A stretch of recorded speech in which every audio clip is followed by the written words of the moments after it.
if you haven't subscribed, please do. It's really We're almost there. I can see the finish line. no, it's fading. It's fading. We're losing him. We're going in reverse. Yeah.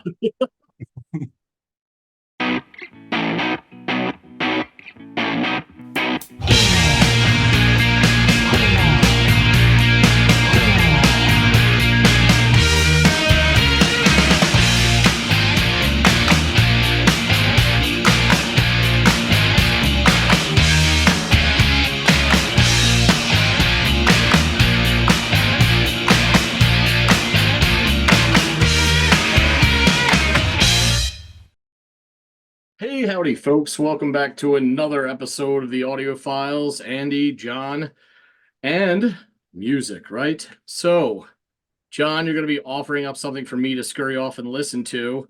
As always, I am intrigued. What have you got up your sleeve? Band's called, I don't know if we referenced them or not. Maybe, maybe not. Inspiral Carpets. And no, although I see Inspiral there behind you, I'm assuming that that is carpets below it that I can't really make out. So that's the album. I don't, I don't remember us ever discussing them in the past. That's a name that you would, if you heard it once, you think you would instantly come back if someone had mentioned it again. So Yeah, I'm you'll I'm get a blind. feel for the band and the song, but just to let, well, this probably places it, but it's not in my notes. But famously, one of their roadies was Noel Gallagher before Oh, he joined Oasis. okay. He was a devotee of this band and then got a job as a roadie. No shit. That's Yeah, interesting. All there you right. go. So this is the time and everything. So yeah. What's the name of the track by these guys? And this track is I thought I'd go back to the start, and there's a couple of really obvious ones that everyone will probably pick, so I didn't. And this is called Commercial Rain. Partial Rain. Okay, not quite Purple Rain. But yeah, I will I'll go off and give this thing a listen and come back and let you know what I think about this interestingly named band.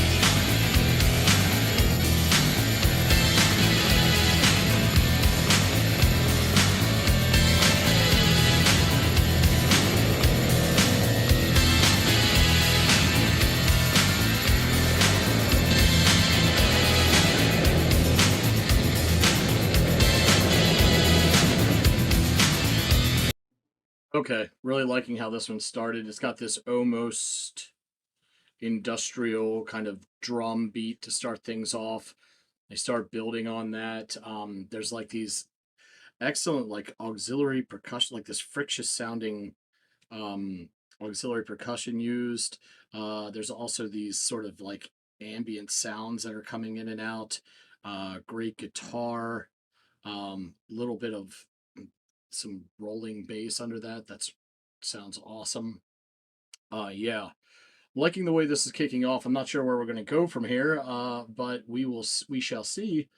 Definitely, definitely like the sound that they're building though here in this like first minute of music.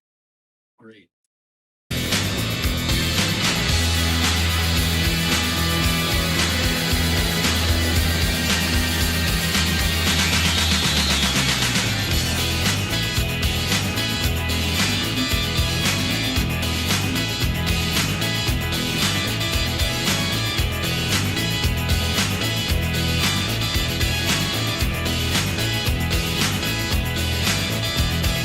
Mary's crying for the baby.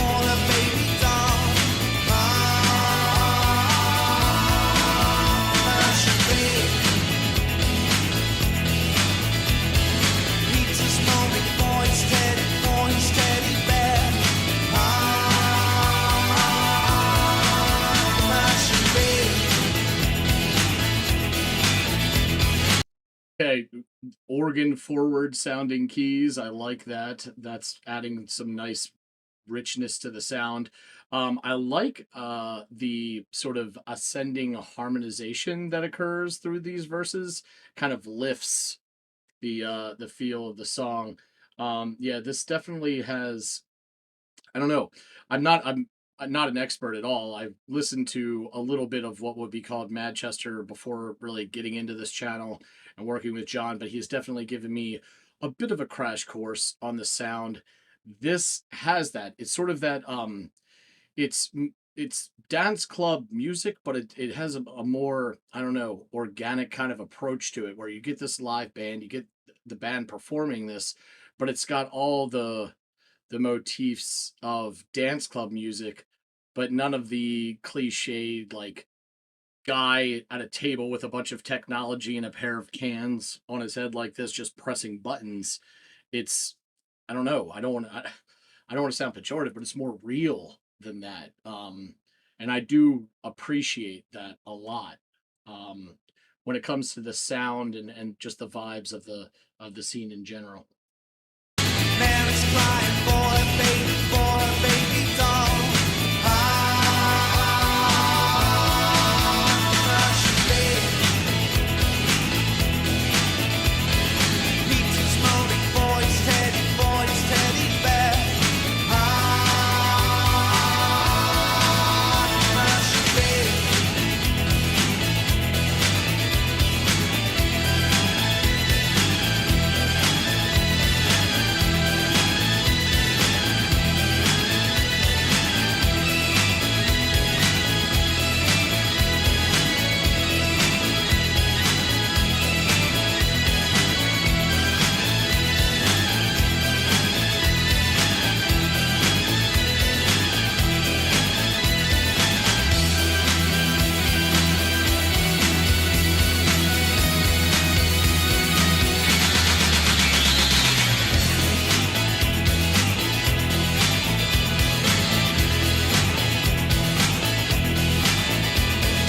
Mary's crying for her baby doll.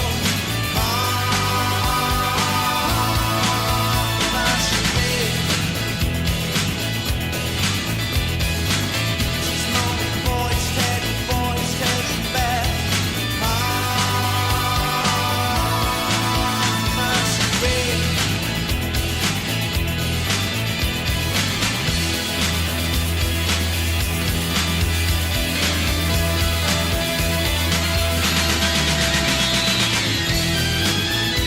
All right, that's the, and I know I'm cutting into the organ here, which I don't want to do because I'm loving the organ sound of this, but it's the second time I think I've heard that kind of like that like almost gunshot drum hit kind of segueing into another part of the song. It's I think I've got a pretty good handle on this song now. We're like 3:30 into it. I don't think there's a lot going to be changing here, which part of me is like, oh, I wish that they would play with dynamics a little bit more and break things down to build them back up. But then again, we're talking about a song that's probably catered to these kind of live dance club, nightclub kind of performances where people just want to dance and lose themselves in this groove. And this song is riding the main groove that they've written for it. And I think that it is perfect for that kind of environment that I just discussed. Yeah, this is great. And we're about to get into some organs. I'm going to take it back a little bit, just kind of relive that drum and the segue into this organ bit. But I really, really like it. Like it a lot. Mary's crying for her baby doll.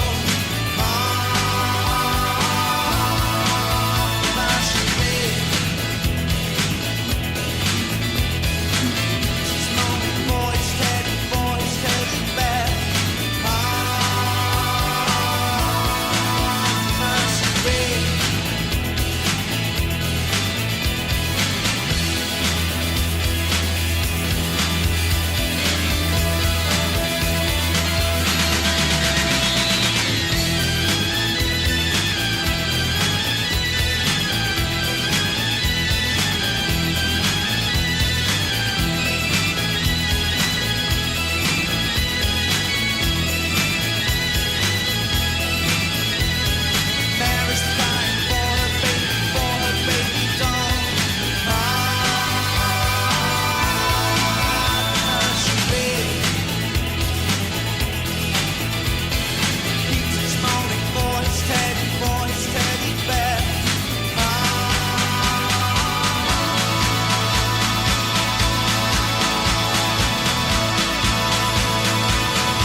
Mm.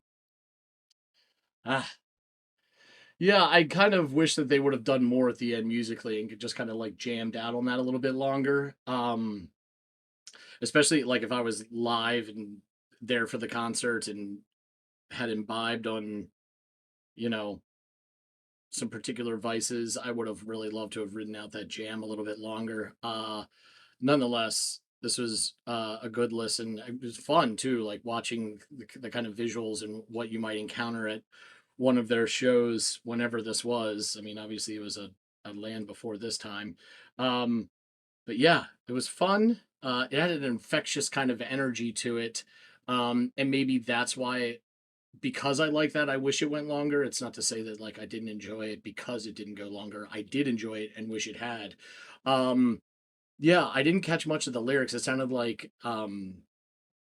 Mary and was it like a Peter sort of crying about not having either a doll or a teddy bear. And given the name of the track, I don't know. I don't know if it's about like, you know, sort of a piss take on children being inundated in commercials for toys and material items that they then want, and turning children into consumers at such an early age, and kind of like, you know, underscoring that bit of what's going on in society. I'm not sure. I'm really just letting my mind wander here, but it was a really interesting tune. It was fun, especially with again the live footage that really helped to underscore it.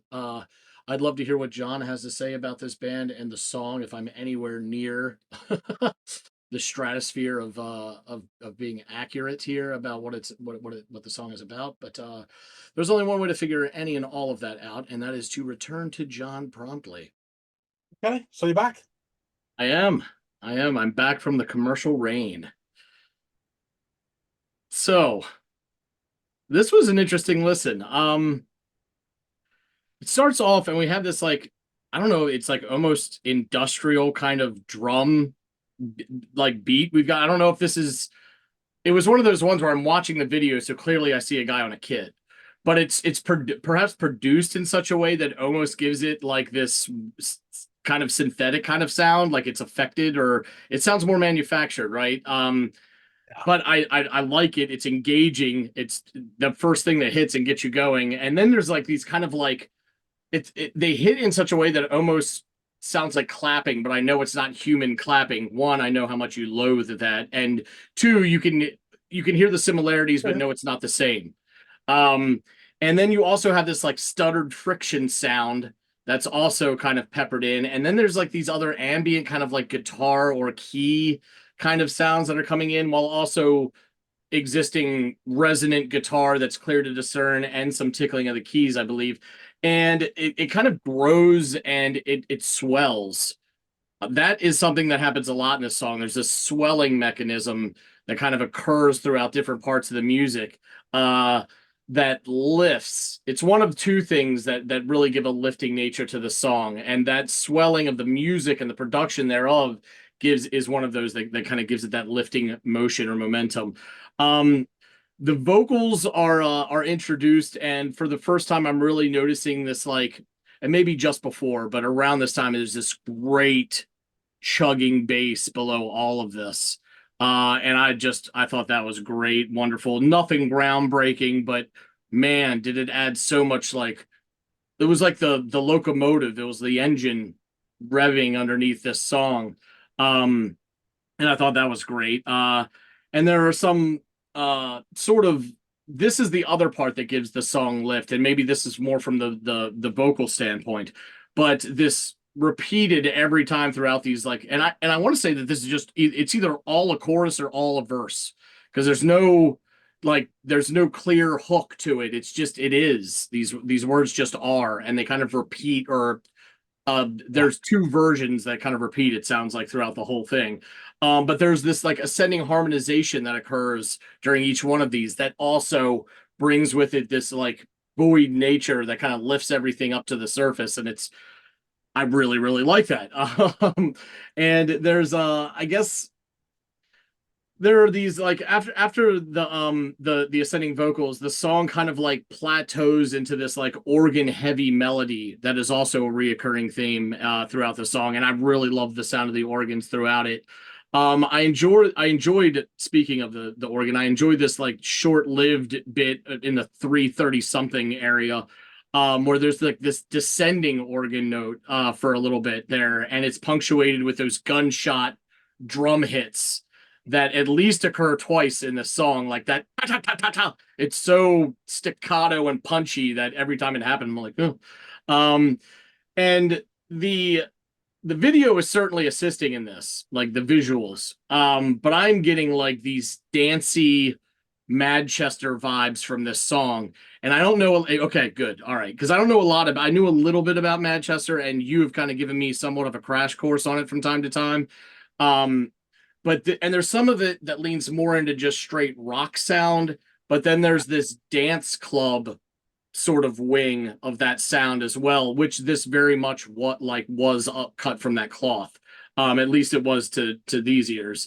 And it's interesting, right? Because it is dance clubby music, and it is like almost like the house music of the time, but there's more humanity to it. And I don't want that to sound like I'm totally shitting on, a guy with a set of headphones cocked on his head with a table full of technology and buttons and all these bells and whistles that people just mindlessly drone onto. But this is more, to me, more engaging and more of like you get to go to a live show and see a band, but you get that sort of altered mind state effect that you would get from like going to a discotheque or something like that. You know what I mean? So it's a hybrid, but it's really well done, and it's not as I don't know, like a word I use a lot, manufactured sound to it. It's more organic to me.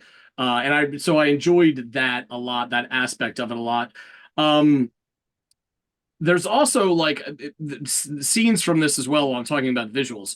The clips of the marching band, sort of the drum line with all the regalia. Is that something that's actually part of their live shows, or are these just cut scenes spliced into live footage of them? Honestly, no idea, but it gave me shades of Tusk. Yeah, Um, of course it does, right? Yeah, yeah. You instantly think of the USC marching band coming out yeah, and, yeah, yeah. and doing their Just missing thing. the Roman legionnaires as well. That's the only bit that's missing. Oh, Fucking that's madness. funny. I've no idea if that, because this obviously his footage has been put together. But the reason I picked this rather than just a plain one with the 12-inch cover is I thought it would give you a flavour of the sort of scene and the atmosphere of what, because that's really integral to this. You know what? I want to say that like just listening to it would have been enough for me to extrapolate all that stuff I just said about Manchester and the stuff. But I mean, those visuals really helped fortify Yeah, any assumption I would have had exactly. otherwise. You know what I mean? Because you're seeing it all unfold, and it does look so much more fun than It just does. people dressed up like furries with fucking glow sticks and out of their minds on E just dancing around. I'm not saying these folks weren't out of their mind on E, but if I was out of my mind on E, I'd rather be with the Manchester crowd than the furries dancing around. So that's just me. Um, there are aspects of the song that are really infectious, like the melody on the organ throughout, that chugging bass line. Maybe that's just a me thing, 'cause I'm a bass guy, but that grabbed me. The up-tempo drum work, the lovely bit of that reoccurring harmonization that helps lift things up during those verses, I guess we'll call them. And that's enough to really capture attention. But I think it could have done with a little, I don't know, a little bit more variance in the song. The swelling was great, but if it went on a musical route for another minute where it really jammed out on some of the music and let the kind of mind melt a little bit more, if you will, to stick with this sort of drug plied theme we're going with here, or that I'm going with here. You are, yeah. Um, but yeah, I would have loved like a nice like bit of more jammy, not jammy, but like a music, just a session of music that went along with this and played with a little bit of more of like breaking it down, building it back up. Because the dynamics exist in the song with the swelling and the lifting motions and the organ work. But I just maybe a little bit more if I'm gonna like really dissect this thing. It's a great song regardless, but if it was another minute long, it wouldn't have upset me in the least, and I think it would have lent itself to this kind of scene and live scene experience. And who's to say that if they did do this live, at times they didn't run with it a little bit and had carte blanche to do so. But that's me splitting hairs, perhaps. The lyrics, not a lot of them. And as I said, they kind of repeat them. It's like two narratives with the same story or the same moral, right? And they're very small narratives. And we're talking about Mary and Peter here. And Mary's upset about not having or not getting a doll, and Peter feels the same way about a teddy bear that has eluded him. And given the name, I'm left thinking, is this a piss take on commercial saturation and turning children into consumers, perhaps at an uncomfortably early age, where they're peppered with like ads for the new doll or the new action figure, the new teddy bear, and they can't get it and they want it, and they're just little junior consumers? That's maybe me and my, looking at it through my lens and growing up in the 80s, where every children's show was just the new Batman, the new Ghost, all these toys that we wanted to go out and get, or the new cereal that we begged our parents to buy. And it was really the age of oversaturation of commercialism. So that oddly made it resonate with me. The theme that I assumed it bore. I don't even know if I'm right on this. I could just be throwing shit at the wall here and seeing what sticks, but I'm hoping you could fill in those gaps for me. Yeah, okay. So this song, I chose it because it's right at the start of their career, and it's quite a nice mood piece. This is more of an amuse-bouche to their back catalogue. It's not their strongest song by a long way, but it's got a nice vibe to it. It's very, very simple and very repetitive as well. But that scene, I think that what sold it to me was watching the video. That scene and everything, you just imagine in there, on whatever, mood altering variant that you have, whether it be a pint of stout or something with lots of initials in it. It would be a great evening with this just rattling around, and there you go. So I will get into a bit about this. So Inspiral carpets were formed by Graham Lambert and Stephen Holt in Oldham in 1983. Actually, it's not in my notes, but Graham Lambert played in a band before that called The Furs, and they only did psychedelic Furs covers, which is quite funny. So originally they were like a garage rock and punk inspired band. Inspiral Carpets now are known for using lovely, lovely organs, distorted guitars, and having influences from many things, but psychedelic rock being one of them. They're labeled as Manchester, and alternative rock, indie rock, alternative dance, and garage rock. So personnel, the very wonderful and terribly haircutted, actually most of them were in this video as well, they're bald heads. Clint Boone, keyboards, backing vocals, and he's really musically one of the driving forces of the band. It's his organ. It's fantastic. Tom Hingley on lead vocals, Graham Lambert guitars, Martin Walsh bass guitar, and Craig Gill drums. So it went from 1983 to 1995, then a break, and then 2003 to 2013, another break, and then 2022 to present day. So they started off and they're releasing bits and pieces here and there, and their 1988 EP, Plane Crash, got a fair amount of airplay from Radio 1 DJ John Peel, who then invited the band in to record a session for a show. And from that, the band's popularity grew. And at that time, their label they were on was called Playtime, and its distributor, Red Rhino Records, went bankrupt. So it left them without an outlet. So they formed their own label called Cal Records in 1989. Just as an aside, we talked about this with another band. You remember James, Manchester, the same sort of time. And I said at one point they sold more T-shirts than records. Inspirals in the early 90s, 90, 91, somewhere around there. Around about this time. They were well known for their T-shirts. They had a cartoon cow wearing sunglasses, I think with a joint. And the logo said, moo, cool as fuck. And some students got arrested for public indecency for wearing that T-shirt out, and it would hill the papers and everything. Yeah. So that's why they were more famous for the t-shirts at that point than they were for their music. Is the album cover there behind you an allusion to the label name? Oh yeah, yeah, yeah. Yeah, yeah, yeah. I haven't got any cow inspired. Have I got any? No, I can't find it. I've got some somewhere. But anyway, so they had a handful of singles on their own label. And one of them moved, nearly hit the top 40, but not quite. But then they signed to Mute Records and had their first chart success with This Is How It Feels. Now, I was amazed in the research. It said the single reached number 14 in the charts. As I remember at the time, it was everywhere and it was almost like an indie anthem. And I thought it was top 5, top 3. I really did, because it really was really beloved and everything. But it only hit 14. There you go. The debut album, Life, which is this sucker here, and that got to number 2 in the mainstream charts in 1990. So it did really well, really well. And that kind of announced them on the scene.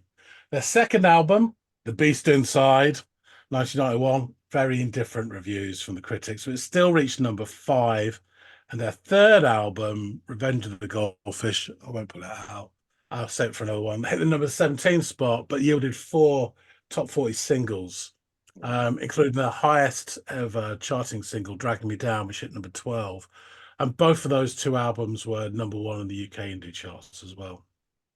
The next album, Devil Hopping, had similar levels of success at number 10, and it included a wonderful collaboration with a certain Mr. Mark E. Smith on a track called I Want You. And their performance on Top of the Pops is something which I will forever treasure. It's unbelievable. After this album and a singles compilation album, the band were dropped from their label and they split soon afterwards. So they reunited in 2003 with touring and promo re-releases for quite a while. And in 2011, it was revealed that Tom Hingley was no longer part of the band, with the circumstances of his departure unclear. Band members indicated that Hingley had left of his own accord. He said he'd been fired by the band at a meeting, and this sort of circular blame saga went on for years, actually, afterwards, and claim and counterclaim in the papers. Nonsense. There you go. So in 2014, after a 20-year gap, they released their eponymous album with their original singer, Stephen Holt, who was way back in 1983, 84, to lukewarm reviews. So, and that's the last album, I think that's the last album I actually put out. Now, in 2016, the drummer, Craig Gill, died aged 44. It was all a bit mysterious at the time. I remember it. There wasn't any cause of death. And much later on, there was a coroner's inquest at which it was revealed that he had committed suicide after his tinnitus had become so unbearable, he felt there was no cure. His wife had testified that he'd suffered sleep deprivation and anxiety for many, many years. I think the circumstances, they went to see some kiddies thing for Christmas, and they got there on the train, and he said, I don't want to hang around here because it's all like kids and people in jumpers. She said, fine. And then she couldn't contact him at home. They arrived home, all short distance, went in the house and found him dead. Everybody was stunned that he'd done this. There was no sign of any struggle. There was no suicide note. Just something must have snapped, at the time. Didn't even say how he killed himself. I'm guessing it's pills. But the coroner didn't rule it as a suicide because legally they couldn't be sure that he had intended to kill himself. So they recorded an open verdict. But there's a great outpouring from all sort of people who are on that scene, I mean, 44 is a young age as well. Yeah. So again, the band went on a hiatus, and in 2022, they announced they're back together again for more tours and more compilation re-releases, etc., and go back on the gravy train. So back to this song. Now, this song wasn't on the original album, and it was only released in America. It was a former B-side to a single called Joe. So yeah, it got to number 27 in the US alternative charts and number 15 in the US dance charts. Sure. So when I saw that little factor, I thought, well, you've got to have it. So I will go through the lyrics, and Forgive me if I repeat myself. Mary's crying for her baby doll. Commercial rain. Peter's moaning for his teddy bear. Commercial rain. And that's the lyrics. And there again, little instrumental break with a touch of Tusk with the marching band. Mhm. And then it's back in with Mary's crying for a baby doll. Peter's still moaning. Organ solo, which I think is wonderful. And then guess what? Mary's crying for a baby doll, and Peter's moaning for his teddy. It's just enough. The lyrics are written down commercial rain, as in REIGN. So it's a play on that. It's not much of a play, but it's a play on that, I guess. Um, What do you have in the way of a meaning behind this? Is there one? I doubt it. I mean, Yeah. you can say it's this commercialization of youth, and like you say, the He-Man toys every bloody week. Yeah. But it's been going on for years, especially as you said with the breakfast cereals. I mean, one of my first memories, you have memories as a child and you can't order them and say, oh, that was on that day. Yeah. You just got an idea you were young. But I do know that it was when my sister was born, so I was 2 years and 10 months old. And I remember the kitchen table, mum was in hospital and dad was trying to look after me, who was basically a Tasmanian devil at that age. And the table littered with Rice Krispies because I was collecting the plastic cowboys that came in them. And I had 3 out of the set of 4, and he had to buy about 8 packets before he found one that was red that I needed. So yeah, that had been going on all those years, Yeah. and before that. So yeah, I think this is just a fun song. Now, hopefully, this will get some decent response from people on the channel, and I'll give you some more because there's some absolutely banging tunes by these guys. I think they're kind of a little bit sort of underappreciated because they really did some awesome. They did some shit as well, but we won't cover that. Well, judging by the varied reviews, depending on the album, the inference was there's. It was like that. They're Yeah. sort of, there you But go. no, it was. I really enjoyed how they created this groove, that does lend itself to the atmosphere that that one would, experience when you go see them live. So I would be interested to hear more from these guys and what else they sound like in the future. Yeah, I think there's a 4 out of 5 absolute bangers to theirs. Definitely. And there's some other stuff as well. So yeah, I will line up something else which is a bit more complex, rather than this sort of, as I say, it's a mood piece really, and it gets you. And it, with a video, I thought it's just great, just get you there, and that's where they're coming from. And this is pretty early, Manchester scene really 89, so they're finding their sound as well, But Clint Boone, absolute genius. And you got that with the early Charlatans as well, that the keyboard really defining the band. So yeah, okay, I shall wrap things up. Thanks for listening to this, Andy. Thanks for having me. And folks out there, let us know what you think. Surely you must like the complex musical structure and the almost indefinable lyrics of this song. Hit the like button if you do. Please drop some comments about Inspiral carpets. Always makes me think of Vic and Bob and their Lucky Lucky carpets, which is another story for another time. Just pour here. What a fantastic story. But anyway, yeah, drop some comments and let us know what you think about this. Any other tracks that you like as well. I have a few in mind, obviously, and I bet you can guess 3 of them. And if you haven't subscribed already, please do. And that's all I say on the subject. Thanks again so much for watching, and we'll see all of you on the next episode of the Audiophiles. See you later, guys.